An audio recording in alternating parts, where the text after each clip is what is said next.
Live, the best coverage of the top stories in sports.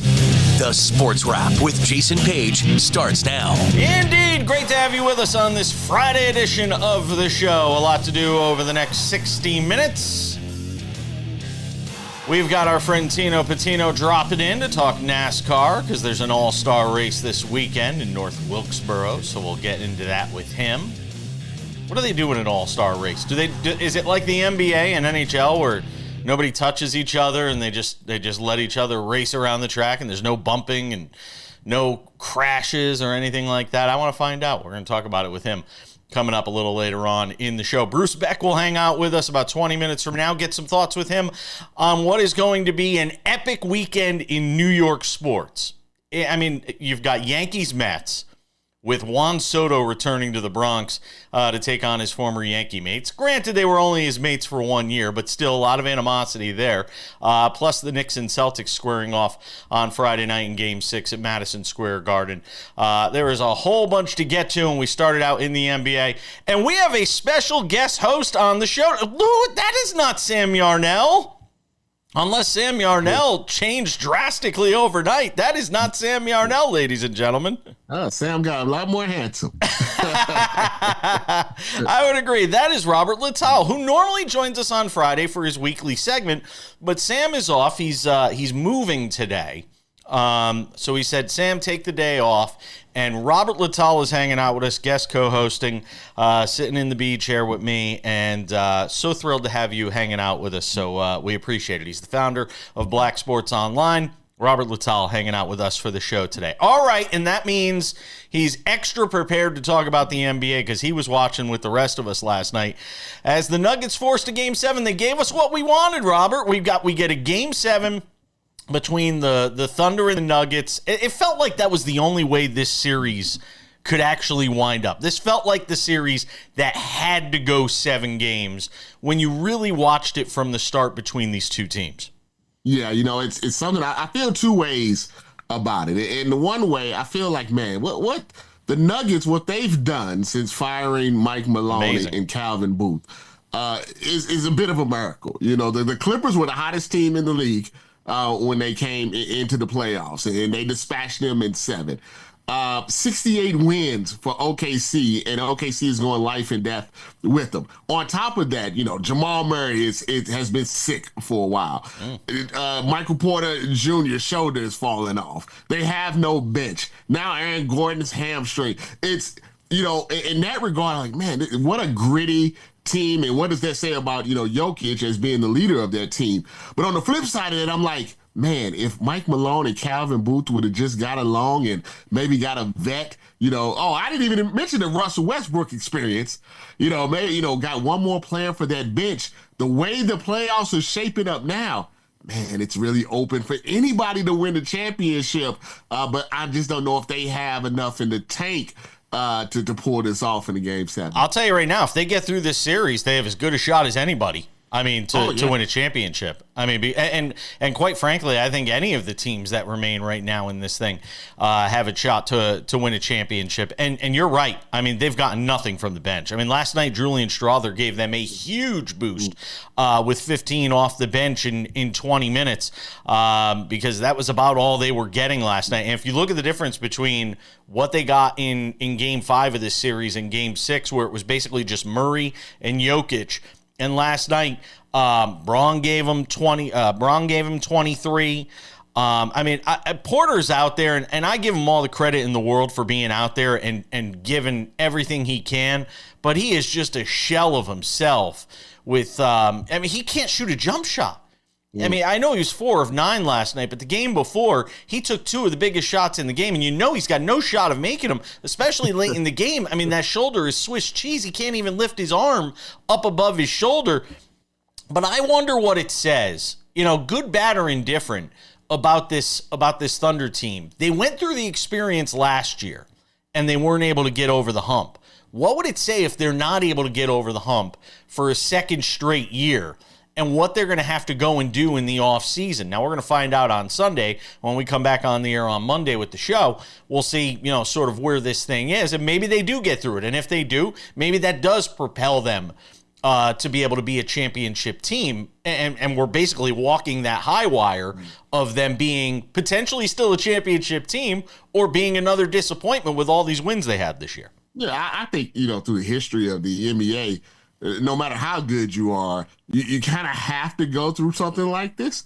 It's not easy, for you, no matter how many wins you have to go, because in the NBA, there's always a Jokic, a LeBron, a Steph, there's always someone lurking for a young team that maybe hasn't had that superstar that they have to get past. And I think this is just part of the learning tool. I don't think they should do much, even if they were to lose, because their window is still very open.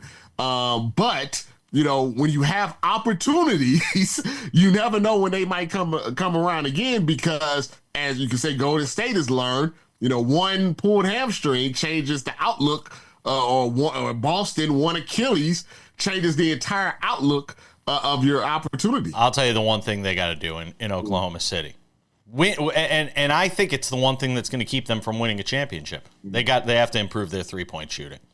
They were 11 of 40 last night. They've been dreadful throughout this postseason. They were look, it was their Achilles heel throughout the regular season, and it was the one thing they really didn't improve upon at the trade deadline when they probably had an opportunity to do so. I think that's the one area they're going to have to improve upon. All right, move away from that for a second. Now, by the time some people watch this show, because we air at all different times around the country, you may already know the result of the Knicks and Celtics, but I want to get your opinion.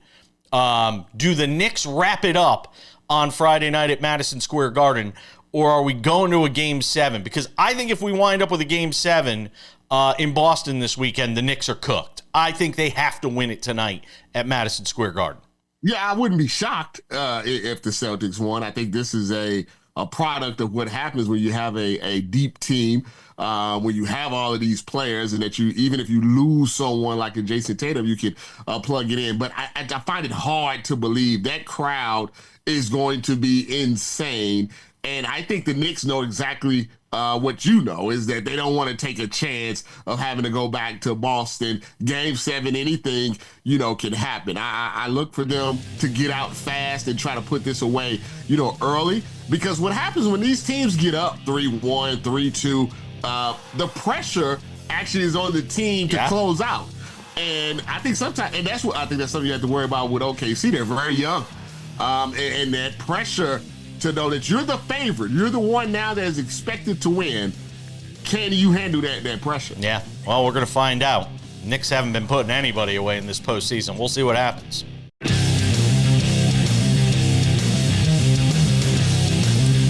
Welcome back to this Friday edition of the show. Coming up in 10 minutes, my man Bruce Beck, NBC4 New York, their fine sports director.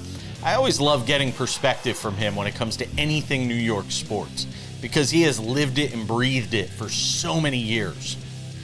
And this is one of those weekends in New York where I think his perspective is valuable. It's always valuable, but valuable as ever, because you've got Yankees-Mets in a weekend where they're both in first place through the quarter pole of this Major League Baseball season, even beyond the quarter pole of this Major League Baseball season. And you've got Juan Soto coming back to New York to face his old Yankee teammates. And you've got Knicks-Celtics meeting up. They're calling it the biggest weekend in New York City sports in 31 years, since 1994. Go back and look at that in 1994. And you'll find out everything you need to know about why that was such a great year. So let's hang out some more with my friend Robert Littal, who is sitting in today in the guest host spot with Sam Yarnell having the day off. And Robert, I want to get your thoughts a little bit, because there were a couple of results in hockey last night that had people talking. Obviously, the season ends for Alex Ovechkin and the Washington Capitals. And it ends in disappointing fashion, after they had this amazing regular season in the Eastern Conference. And you have Ovechkin, who breaks Wayne Gretzky's record and becomes the all-time goal-scoring leader. And you had this potential dream scenario on the table for him in the Capitals, where he breaks this record, this storied record that nobody ever thought was going to be broken, but comes up short as far as the team goal of being able to win a Stanley Cup. And again, it just goes to show you how difficult it is to have that perfect exit off the stage, because there were some that believed, had they won a Stanley Cup this year, even though he had a year remaining on his deal with the Capitals, there were some that believed he could have justifiably decided to walk off the stage and retired. I mean, what more would there be to accomplish? You win a Stanley Cup, you become the all-time goal-scoring leader, and you retire. I mean, what's better than that? Other than John Elway walking away after winning 2 Super Bowls, what could be better? Yeah, now you have to think he comes back next year to try and finish things off as far as winning a Stanley Cup with this team is concerned again. Now, he already has one, but trying to win one again. Yeah, maybe. And I say it like this because, first off, playoff hockey is the best sport of all time. You know, if you're not watching playoff hockey, even if you're not a hockey fan, agreed, especially when it goes into overtime, you're missing out. So I'm just telling you right now, if you're watching this, you're like, why are they talking about hockey? You're missing out. You know, but for Ovechkin, you know, he's 40.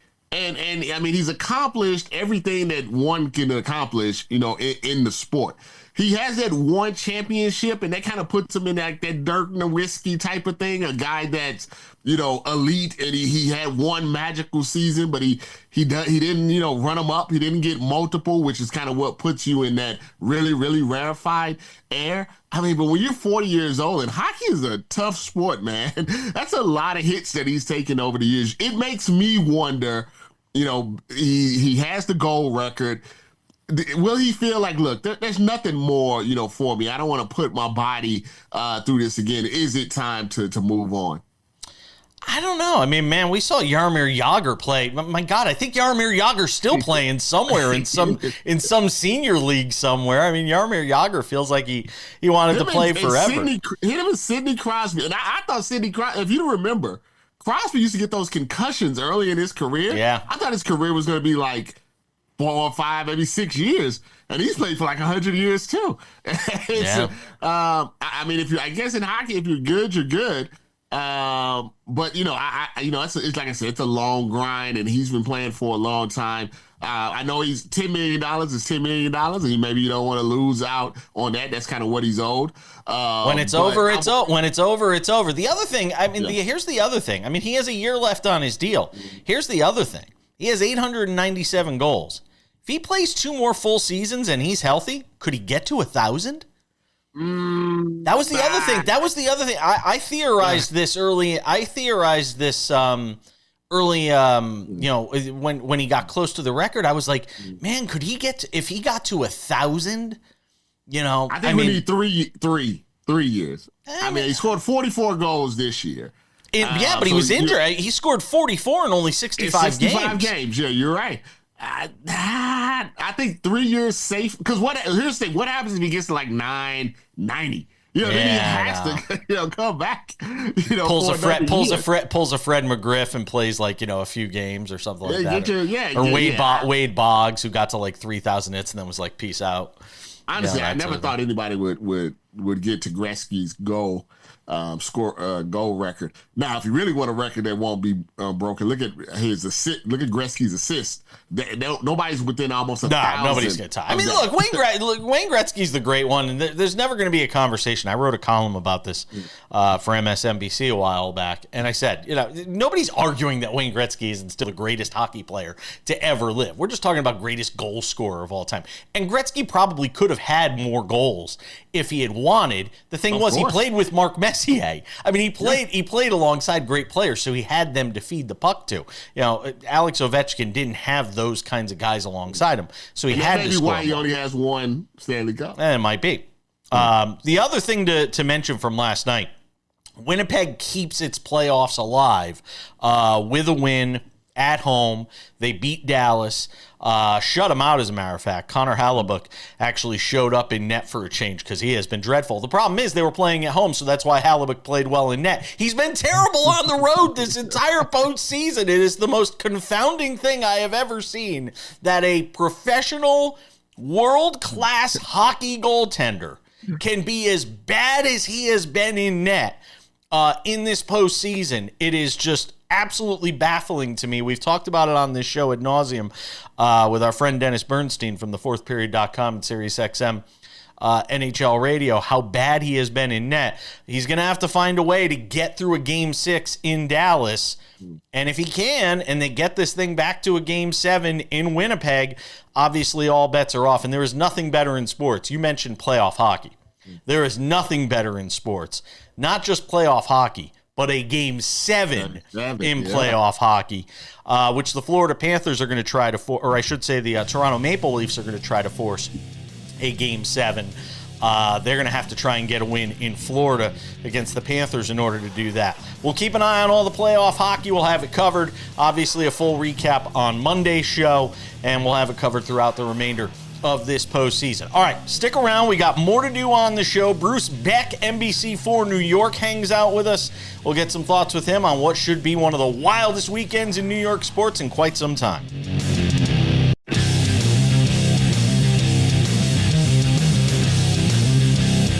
We roll along on this Friday, and I promised a Bruce Beck, and a Bruce Beck I shall deliver. Because this is one of the coolest weekends in a long time in New York City sports. I was texting with Bruce Beck of NBC4 New York, their fine sports director who has been around the New York sports scene for a long time, and he accurately pointed out it could be the coolest weekend in New York sports in 31 years? What did we say, 1994? I mean, it feels like 1994 when the Knicks and Rangers both went to the finals, and, it was down to that one John Starks Game 7 shooting performance. You've got the Subway Series, and it's Juan Soto coming back to the Bronx after signing that unbelievable contract for $765 million or $775. I'm so confused now. And then you've got the Knicks trying to get to the conference finals for the first time since 2000. It's crazy. Yeah, it's going to be a wild weekend there. Let's start it with the Knicks and the Celtics, which takes place on Friday night, Bruce. And, I was just talking to you about it off the air, and I've been saying ad nauseum here that, it feels like if the Knicks don't win tonight, they're going to lose Game 7. But the way this postseason has gone and as wacky and weird as it's been, the Knicks winning all these games on the road the way they have, they could lose tonight and still win Game 7. It's a lot to ask the Celtics to win 3 straight without Jason Tatum. You've seen this team up close and in person throughout the entire season. Give me some sense for what you think has to happen in this game 6, particularly early on, if and what we should be looking for if the Knicks are going to wrap this thing up in 6. First of all, it's hard when you think about, Jason, what's going on in terms of the game early, because the Knicks in the first 4 games were down at least 14 points, and they won 3 of those 4 ball games. So you really don't know. But, yeah, I think the Garden has to have the energy to get the Knicks going. They don't want to be down 15 again. I think that this Boston team plays well without Jason Tatum. They're 10-2 without Tatum this year. Now, some of those games were not against stellar clubs, but some were. And sometimes guys pick up the slack. Derek White was 7 for 13 from downtown, finished with 34. Jaylen Brown had 26, 8, and 12. But Luke Cornett came out of nowhere to block 7 shots to go with 10 points and 9 rebounds. So sometimes teams find a way to play well without their star. I just think the Knicks need to be focused. Brunson needs to be the guy to make it happen. He needs to make the big shots. He needs to score 30 plus, and the crowd needs to be behind them early. It's funny you mentioned about the crowd. New York sports fans, and we see it with Yankee crowds in particular, they can get on you and boo and be lustful in their booing. The New York Knicks crowds in this postseason, they've been nurturing. They've been very, supportive. especially with like Mitchell Robinson when he's at the line. There's been this sense of dread of, oh no, when Mitchell Robinson goes to the line. He was great, by the way, in game 5 of this series where he was hitting his free throws. But the Knicks fans have been like almost supportive to a degree that I'm not used to seeing, despite the fact that they've been getting blown out in some of these games at home. They have played better on the road. They're 5-1 on the road, which is a little surprising. The Celtics during the year were 33-8 on the road. They're the best team in the NBA on the road, but that is, with Jason Tatum. I see your point. I think it's fair. Your hunch, though. Do they win? So excited. They're so excited to have a basketball game this late in the year, and they're so excited that their team has a chance to go to the conference finals that maybe they haven't been booing. But the games are so compelling late, it's difficult to boo, except for the one game where they did get blown out and didn't play well at all. Your hunch, though, do they win tonight? I think they do win tonight. Yeah. I just think that you have that little carryover following an injury where you're playing on adrenaline almost. And that's what I think the Celtics did. Their fans who had been taciturn, who they had been quiet in the series, came alive and cheered them because all of a sudden they were the underdog. And it changed. Now the Knicks are the favorite. So you're right. The fans should be more demanding tonight. The Knicks should be more demanding of themselves tonight. They need to play a clean game. And Mikal Bridges and OG Anunoby, their women's players, who were 5 for 26 combined in the last game, they need to have a much better effort tonight also. I love Bridges in the mid-range game. All right, Yankees and Mets. It's so weird because Juan Soto played with the Yankees for 1 year. It's not like he was there for 7 years, 10 years, 8 years. He played there for 1 year, yet there is such hostility. Obviously, it's because he went to the crosstown rival Mets and went there for so much money, and he didn't even bother placing a phone call to Aaron Judge or any of his former teammates, and he just bolted for the Mets. And you've got the fact that both of these teams are in first place right now. Try and set the stage for what you think this weekend looks like. I think the reason this is set up so incredibly for this weekend is because of Juan Soto. And because it wasn't about 1 year playing with the Yankees. It was about a statement that was made. For so many years, the Yankees always kept their players. For so many years, the Yankees always got the best player on the market. And it changed. The little brother is happy, thinking that maybe the shift is coming. Steve Cohen is their owner. His pocketbook is wide open. The Steinbrenner family is a little bit more selective. So the balance of power has shifted somewhat, but the Mets fans feel like it's going to change dramatically in the next few years. I don't know about that. But Soto coming back and being booed by 50,000 people is going to be incredible. And the fact that they're both in first place, Mets with a little bit of a better record, 28-16, Yanks 25-18. The scene is set for just a chaotic night tonight with the boos, and Soto will absolutely not have any problem. The guy locks everything out. He'll be fine. He'll smile. Will it affect him inside, Jason? I don't know.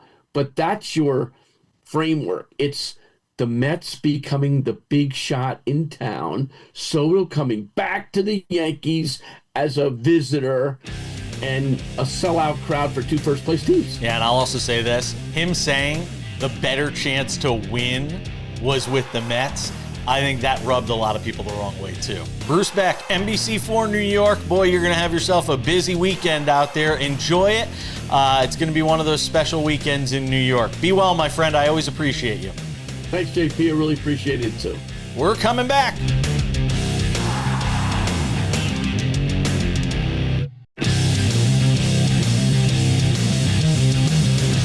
All right, let's take this baby to segment 4 on a Friday sports wrap. Coming up in 10 minutes, Tino Patino talks NASCAR. All right, Robert Littal, Black Sports Online founder, hanging out with us on the show today. And Caleb Williams, so there's a book coming out, and it's the book season, I guess. They're coming out in the political world. They're coming out in the sports world. So there's a book coming out, and it says that Caleb Williams didn't want to play for the Chicago Bears, and he thought about, forcing his way out of Chicago. First of all, I am shocked that we don't see players exerting their power more when it comes to the draft and trying to force their way out. If you're the guy that's going to be drafted number one, that we don't see players forcing their way into this spot more. We've seen it a few times. John Elway did it way back in the day. Eli Manning did it. I'm sure I'm missing one or two others that have done it, over the years. But we've seen a couple of players do it. I'm not trying to make this a race issue, but I don't know if a black quarterback can exert that kind of pressure. You might have more of a valued opinion on that than Whitey McPage can. But to me, I am surprised that more players have not tried to exert that pressure. I wonder if it's something we're going to see more of in years to come. But it doesn't surprise me that it's coming out now that Caleb Williams wouldn't have wanted to play in Chicago. It's been a dumpster fire there forever, and it's where quarterbacks have gone to die. Yeah, I think the book, what it does is just expose what, a lot of us know is going on behind the scenes. It's in the draft process. I think you have to be very, very careful with the NFL, who's a very vindictive organization that runs a little bit like the mafia. I mean, you saw what happened with Kaepernick, Sanders, and that was just I don't even think he was trying to exert any pressure. I just think he felt like some places were better for him than others, and you saw what happened there. I think to do what you're suggesting, you're right. You have to be the guy, and it has to be no question. So I think someone like Caleb Williams, it seems like his dad was really considering putting a lot of pressure on the Bears to maybe move out of that slot or trade the pick, but he thought, better of it. But, in the era of NIL, I could definitely see a situation where if a guy knows he is the guy, unquestioned, he is the John Elway, he is the Peyton Manning, he is the Cam Newton, the Michael Vick, that he goes in and says, to Trevor Lawrence and says, hey, I don't want to play for you. And if you draft me, it's going to be a problem, and I'm going to make it a problem. And either try to force their hand or, see exactly, what happens. But the rookie, scale and contracts kind of put a limitation, to that. And I got to be honest, though. Given how important it is where you start your career. Matter of fact, we just had this conversation at the start of the week. We were talking about with Nick Ferguson, former NFL safety who hangs out with us on the show. We were just talking about the fact that if Drew Brees gets drafted to a different organization than the Raiders, he's a Hall of Fame quarterback. Go look at him statistically. Go look at Drew Brees' statistics. Derek Carr, sorry. Derek Carr. If Derek Carr gets drafted to a different team other than the Oakland Raiders / Las Vegas Raiders, Derek Carr is a Hall of Famer. You really believe that? Yes. Go look at the numbers. Go look at the numbers. Go look at the numbers. If he winds up in a better situation with a better franchise, I think he's a Hall of Fame quarterback. Now, I agree with the premise. Okay. Not just with Derek Carr. But the point is, if you get drafted into the wrong situation, it sets in course. It sets in motion. Charlie Batch. I think not saying Charlie Batch would have been a Hall of Famer, by the way. Charlie Batch was a good quarterback who got drafted into a bad organization. Remember Chosen Rosen? Yes. That's my guy. Yes. And there's a lot of these examples, and you're unfortunately locked in to whatever team drafts you. Yeah. And you have no choice and no option but to try and make it work in a situation where a lot of times it's not going to work.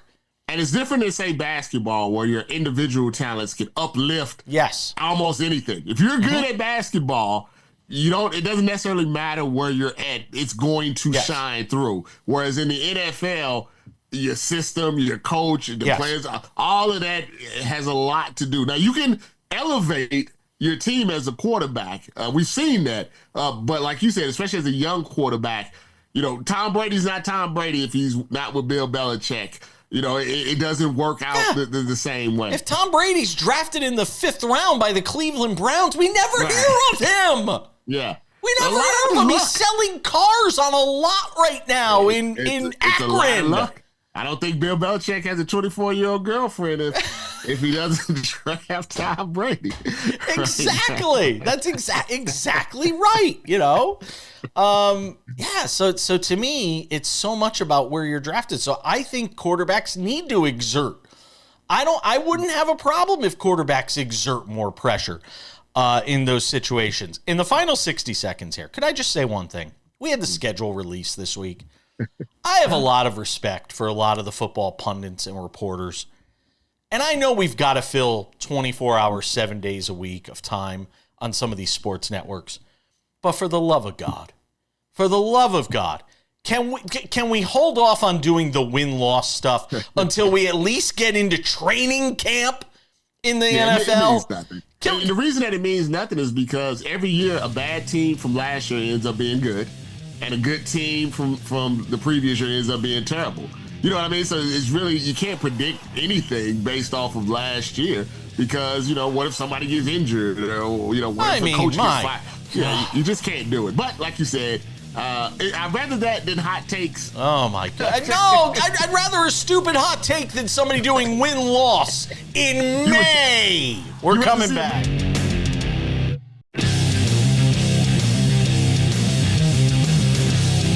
Coming up in 10 minutes, it's odds and ends. But first, some NASCAR.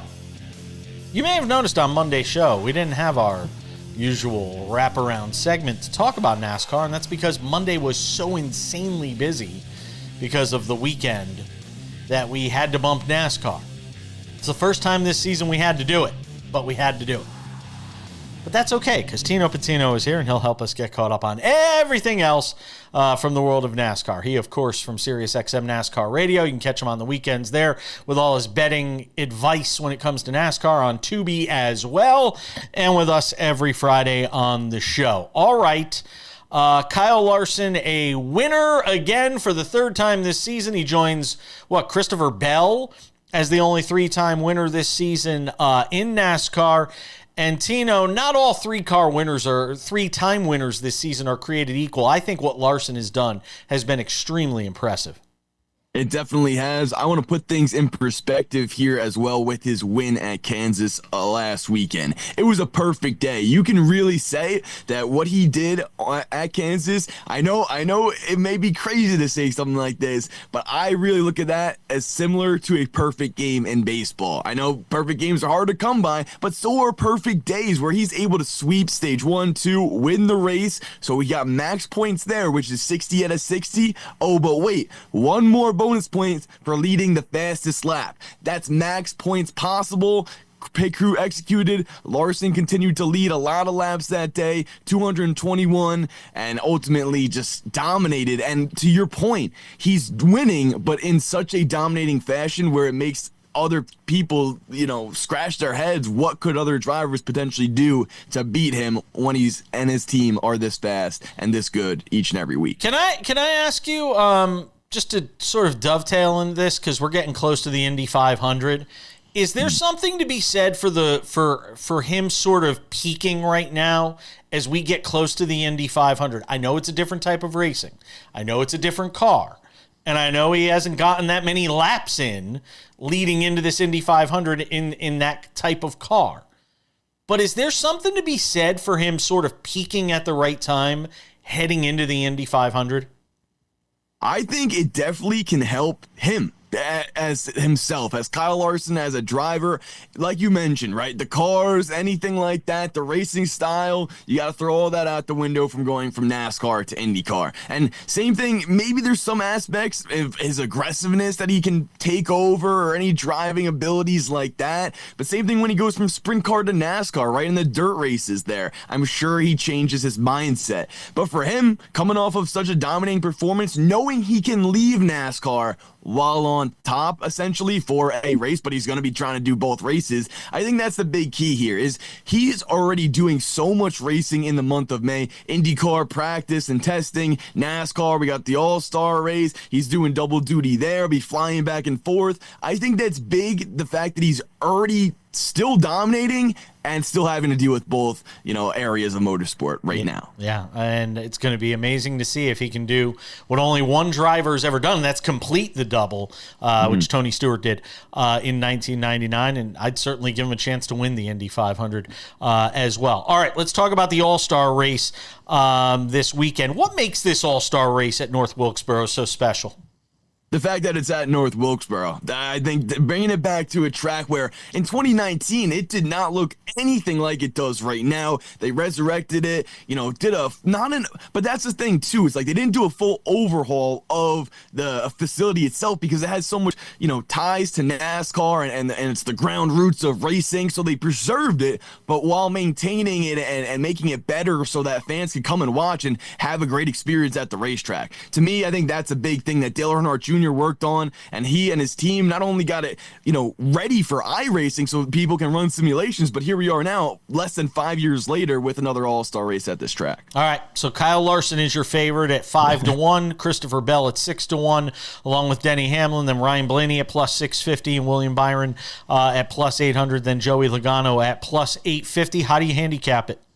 Okay, so I look at Kyle Larson and I take a step back. I know we just gave him so much hype, and rightfully so, but he'll be starting from the rear because of his obligations with IndyCar. So he's missing practice there, and because of that, and qualifying as well, they'll be starting from the rear. It will be hard to go from the back towards the front in a race like this, in which we saw Joey Logano lead 199 laps out of the 200 last year. 250 laps this time around. There is a competitor's caution as well, in which, Marcus Smith, owner of that track, there can throw it whenever he wants. That's a little something that has people talking there this weekend. I'm not sure it will impact that much racing that we'll see. But as for Kyle Larson, going to stay away from him. Going to go with Denny Hamlin in this one, I'd say. Denny Hamlin, he finished first at Martinsville this year, second in the All-Star race last year, third in the Clash this year. These are all short tracks, and Denny Hamlin has excelled on that as well. Chase Elliott's another driver I'm looking at, won the Clash at Bowman Gray, led 171 laps in doing so there. And Ryan Blaney, I know we talked about him a lot, but he just brings the raw speed and the long green flag run speed where he's able to pass cars more than I've seen other people do. If we want to look at Bowman Gray Stadium right for the Clash, I know it was earlier this year,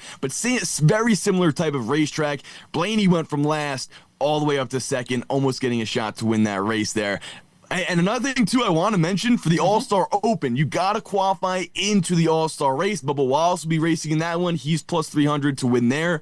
Ty Gibbs is plus 175, the favorite to qualify into the All-Star race. He led all 100 laps there in that one. But my eyes are not only on Bubba, Ryan Preece as well. Plus 600 for Preece. He's a short track guy that can get into the All-Star race. And just to be clear here in the last 20 seconds, none of this counts towards points towards the season-long race, right? No, all for fun, expedition, all for fun. Okay. $1 million on the line. I mean, money matters. Money Yes. counts. Sponsors like money. I mean, teams like all that. It matters, absolutely. All right, Tino Patino, always appreciated, my man. Who wins? Denny Hamlin. All right, he's picking Denny Hamlin. Always appreciate you, my friend. Enjoy the race this weekend. Thank you. We're coming back. Odds and ends next.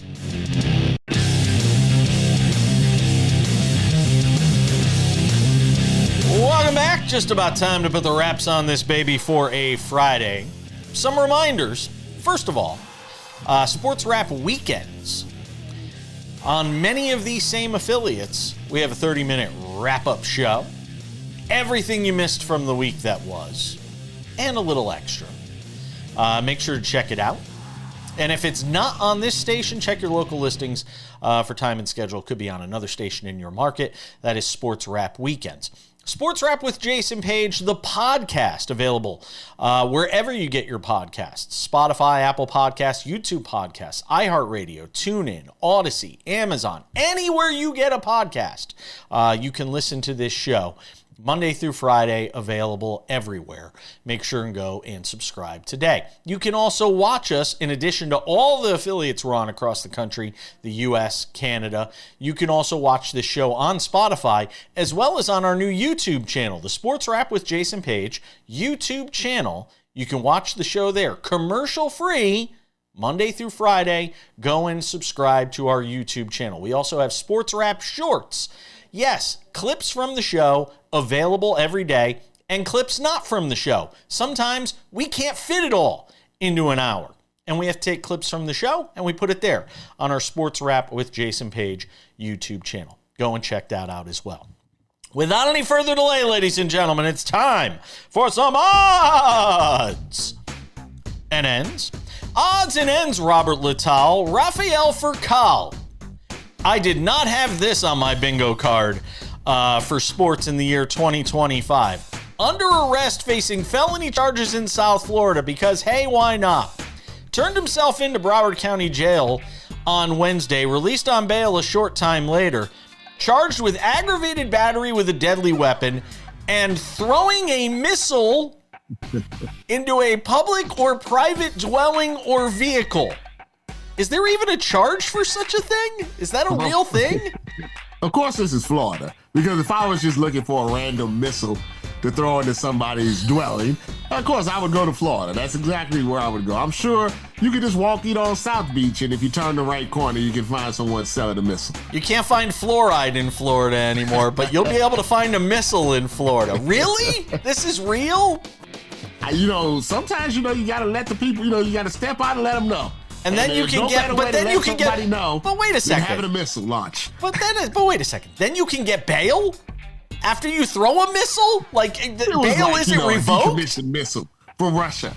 Maybe something like that. For all we know, Trump gave him the missile. He gives, if you give him Trump the right amount of money, he gets you anything. I am baffled.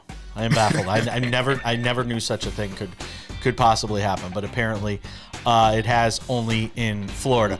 The WNBA season is about to get started. The W is about to get started. The New York Liberty are favored to become the fourth team in WNBA history to win consecutive championships. Caitlin Clark's Fever right behind them if you're looking at the odds to win it all. But actually they seem to be like the betting darlings of the public out there. New York enters the season as a plus 230 favorite to win the title, according to ESPN Bet. Then Indiana is tied with the Las Vegas Aces at plus 350. Hey, I mean, the Fever made some big improvements in this offseason, Robert Lital. Yeah, shockingly, people want to play with the person that has the most assists in the league. Shocking about that. I'm glad that the temperature has come down a bit on the WNBA because obviously people have found other things to be offended by. Personally, I would like the Fever to win just because I don't like that narrative that, Caitlin Clark never won anything, so she can't be this. I think that's a BS narrative considering that she played at Iowa, of all places. But more than anything else, I'm hoping that we just get back to talking about ball because there are some incredible players now in the WNBA. I think they're finally getting the spotlight that they deserve. And I'm just glad that we're not in a political, election year to where these players were being used as props. I think people have moved on from that, and we can just enjoy. And I hope Caitlin can enjoy her second season without all of that pressure that she kind of had on her last year. Here's what's crazy. DraftKings is reporting an astounding 84% of the money is on the Indiana Fever. Yeah, they're like the Lakers. I know people hate to say it. I don't know why. But, she's LeBron. She's Aaron Judge. She's Shohei Ohtani. She's Brady. She's Patrick Mahomes. She's that. Every sport has that person that people are irrationally about. And I'm not saying that she can't win the finals, but they love her so much. Even if it was just her on the team, I feel like the bets would still be that high. Yeah, it's kind of nuts. The other three favorites, New York, Las Vegas, and Minnesota, got very little action in the offseason. DraftKings reported a combined 8% of the handle backing those three teams. So yeah, I still think that and if we're looking from this from a bigger picture, the Indiana Fever, Caitlin Clark, the casual audience, the betting casual audience, whereas the real bettors probably know this is something that they can get in on. Yeah.